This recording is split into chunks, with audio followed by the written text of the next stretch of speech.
Hi, everybody. Welcome back to Dave's Math Channel. I'm your host, David Tare, and this is my seventh video in my series on the Math Lovers book, a new series I'm running now. In case you just joined this series, I have a three-volume series I wrote from 2019 to 22. It's called the Math Lovers book, and you can buy it on Amazon, Amazon.com. You can just search for either the Math Lovers book, or I think you'll have better luck if you use my name, David Tare. And like I said, there's three volumes. They're all available either on for paperback or for Kindle. I believe $30 each paperback, $9 each Kindle. I think they're a good read, and and if you don't decide to buy it, you can watch this this series I'm running. I've been doing it almost every day for the last week, and so far I just completed chapter one of volume one. That was on numbers and number systems, and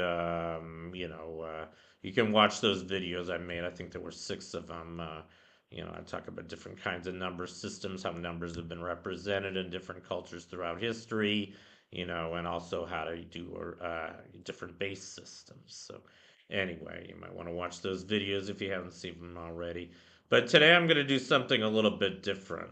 There's a section in volume two at the end. It's called Biographies of Mathematicians. And I go through 80 biographies of famous mathematicians throughout history in chronological order. And the first one I'm going to list is Pythagoras. I think you guys all know about Pythagoras because of the Pythagorean theorem. He's the first of 80 mathematicians that I talk about. He lived from 574-95 BC. I might as well show his picture here. Here's the page from my book. And like I said, I have 80 of these. Most of these are half a page long.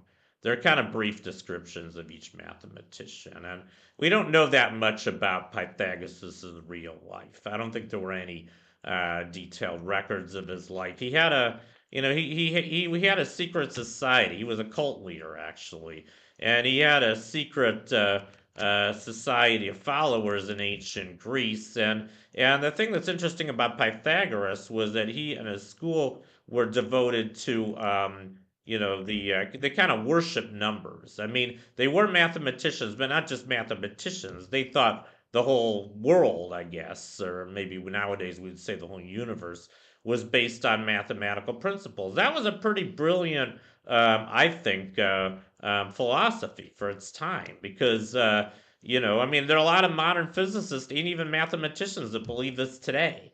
And I think I'm even one of them in a way because, when the kind of holy grail of physics is this theory of everything. They used to call it a unified field theory, and it would be a theory, a simple mathematical theory that you could write on a T-shirt. Because physics is really the language of physics is math. I mean, a lot of people think the whole language of science is math, but this would be like a single equation or set of equations that you could write on a T-shirt that would explain everything there is to know about the universe, at least in principle.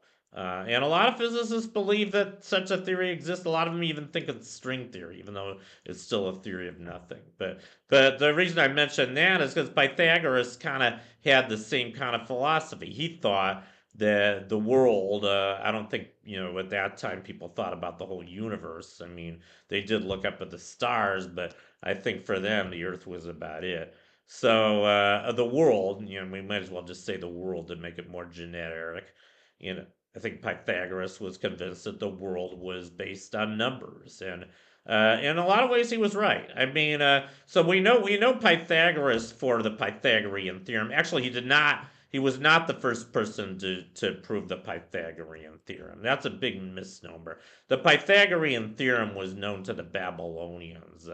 I think over 1,000 years earlier, around 1600 BC. We have clay tablets that show that the Babylonians knew about Pythagorean triples, and they probably knew the Pythagorean theorem. I don't know if they were able to prove it.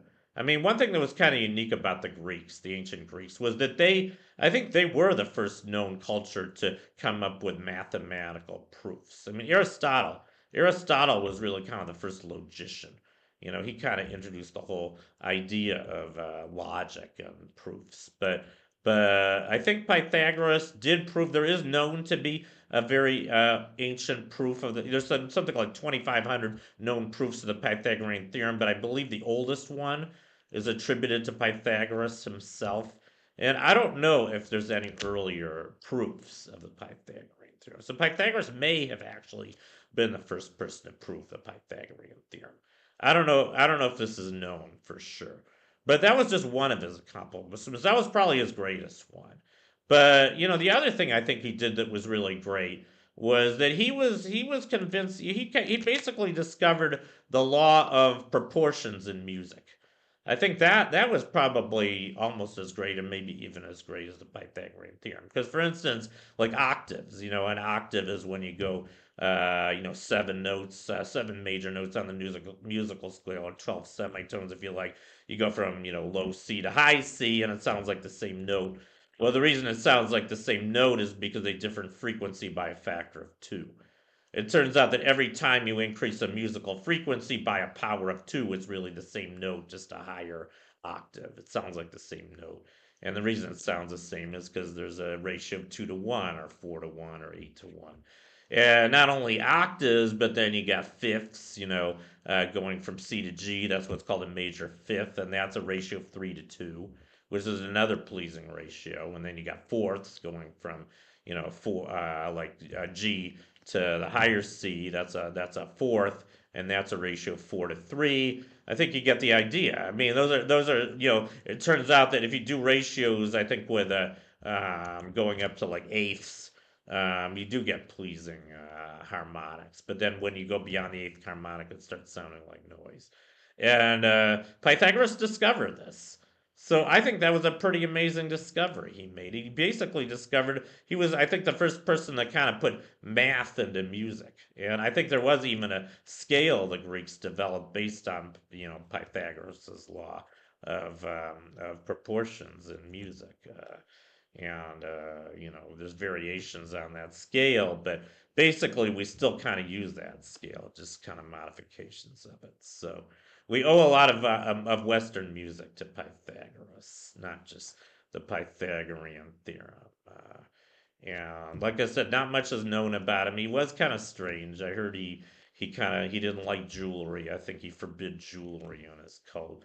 And I think it was a pretty strict cult. He didn't want anybody, revealing any of the secrets. It was a secret society, which is very different from how we do math today. I mean, math and science and knowledge in general isn't really supposed to be secret. It's supposed to be shared by everybody, at least in a free society. But I don't think ancient Greece was much of a free society. Sure, they had the world's first democracy, but it was just for kind of the elite few. And Pythagoreans even killed a guy. I mean, there was another guy. I'll get to him probably in the next one, but there was another. Just a little heads up here. One of the Pythagoreans was this guy named Hippasus, and he got killed by the Pythagoreans. He got drowned at sea. And we don't know this for a fact, but at least according to legend, he got drowned at sea because he proved that the square root of two was irrational. And the Pythagoreans were so upset about that because they didn't even believe in irrational numbers. They believed in nice rational forms. And the fact that he was able to prove that the square root of 2 is irrational, it's not even a hard proof.